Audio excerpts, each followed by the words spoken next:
Today, I'm going to show you a fix for your AC condenser in an FD RX-7. Seriously, I just had it. My AC condenser was in really rough shape, and it was leaking in two spots along these bars. Initially, what I had done is I'd taken it to a radiator shop, and I just had them eliminate the two bars and where it was leaking, and then weld it shut. And of course, that'll affect refrigerant flow a little bit, but it's better than having a leak, obviously.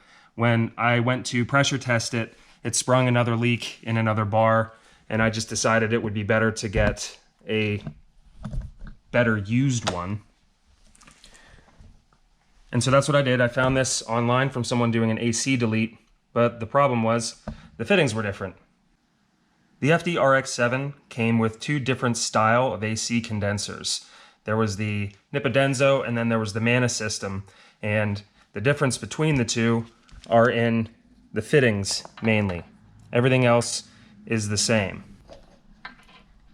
You can see the difference in the size of the fittings. So the ones that are on your car might not fit the AC condenser that you get, but if you can get a good one, a good used one from someone doing an AC delete, you can actually cut off the fittings and take it to a local weld shop and have them weld your fittings onto the other newer and functioning AC condenser.